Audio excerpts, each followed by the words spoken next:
முன்னாள் ஜனாதிபதியுடனான இந்த சந்திப்பு தொடர்பாக பாராளுமன்றத்திலும் வாத பிரதிவாதம் இன்று ஏற்பட்டது. இன்று மாலை 2:30 மணிக்கு நாடளாவிய ரீதியில் உள்ள பிராந்திய செய்தியாளர்களை ஜனாதிபதி அலுவலகத்தினர் ஓட்டசர்ஜுக்கு அழைத்துள்ளனர். ஜனாதிபதி அலுவலகத்திலிருந்தே கதைத்துள்ளனர். தேர்தல் நடவடிக்கைக்கு ஒத்துழைப்பை பெறுவதற்காக இதனை செய்துள்ளனர். நான் கண்டியில் இது தொடர்பாக வினவினேன். கண்டி சந்தைக்கு அருகிலுள்ள 2 பஸ்கள் இன்று புறப்படுகின்றன. அவர்களுக்கு 5000 ரூபாய் வவுச்சர் ஒன்றும் வழங்கப்பட உள்ளதாக கூறுகின்றனர். இது தெளிவாக தேர்தல் சட்டத்தை மீறுவதாக அமைந்துள்ளது. சரி, அதனை தேர்தல்கள் ஆணையாளர் பார்த்துக் கொள்வார். இது தொடர்பில் எமது தேர்தல் ஆணைக்குழு ஆராய வேண்டும். காரணம் 25 மாவட்டங்களுக்கும் 50 பஸ்கள் அனுப்பப்பட்டுள்ளன. நான் இதனை முற்றாக நிராகரிக்கின்றேன் பிரதி சபாநாயகரே.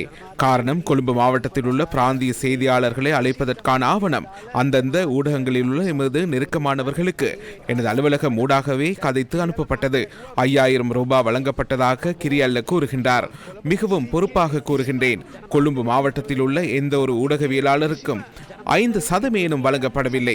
போக்குவரத்து வசதிகள் கூட கொழும்பு மாவட்ட ஊடகவியலாளர்களுக்கு வழங்கப்படவில்லை. இவ்வாறு ஊடகவியலாளர்களை 5000 ரூபாவிற்குள் வரையறுப்பதற்கு முயற்சித்தமை தொடர்பில் உண்மையில் நான் அவர் தொடர்பில் கவலை அடைகின்றேன். அமைச்சர் கிரியல்லவின் கருத்து முற்றிலும் உண்மையானது. ஊடகவியலாளர்களுக்கு அழைப்பு விடுக்கப்பட்டுள்ளது. அவர்கள் காலை வரும்போது தேவையான வசதிகளும் செல்லும் போது தேவையான போத்தல்களும் வழங்கப்படுவதாக கூறியுள்ளனர்.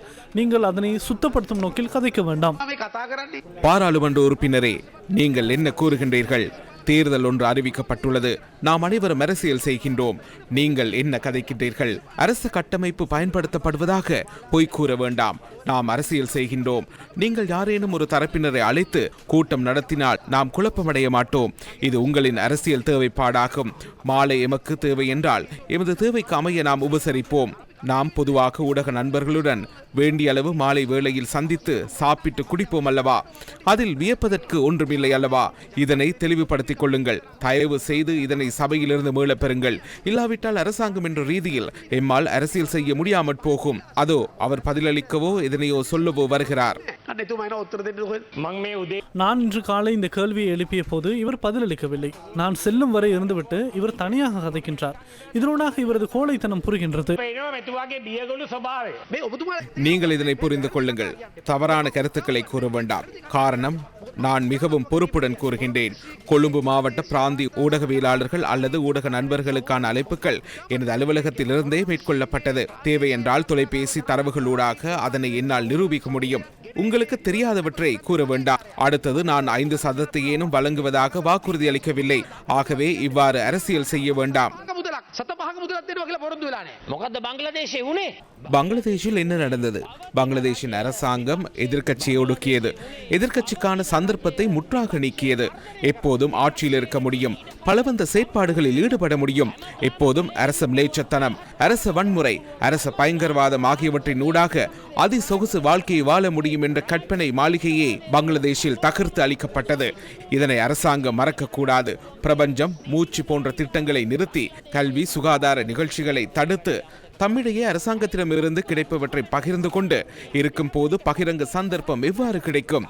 தேர்தல் செயற்பாடுகளில் எவ்வித முறைகேடும் இல்லை என கூறினாலும் முறைகேடுகள் அதிகளவில் இருக்கின்றன. பக்கச்சார்பான முறைமையே நடைமுறைப்படுத்தப்படுகின்றது என்பதை நான் ஜனாதிபதிக்கு கூறிக்கொள்கின்றேன்.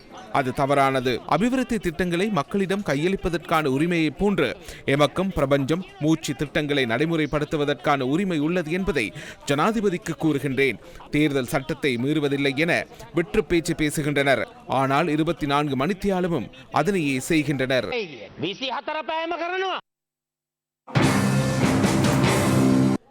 இது தொடர்பில் அமைச்சர் மனுஷ நாணயக்காரவின் நிலைப்பாடு. இது தொடர்பில் பேசப்பட்டது. உங்களை நாம் அழைத்துள்ளதாகவும் உங்களுக்கு 5000 ரூபாவுக்கான வவுச்சர் வழங்கப்பட்டுள்ளதாகவும் வேறு பல சலுகைகள் உங்களுக்கு வழங்கப்பட்டுள்ளதாகவும் கூறப்பட்டது. எனினும் பிராந்திய ஊடகவியலாளர்களான உங்களை பாராளுமன்றத்தில் கிரியல்ல கீழான நிலைக்கு தள்ளியுள்ளார். அது தொடர்பில் நான் கவலை அடைகின்றேன்.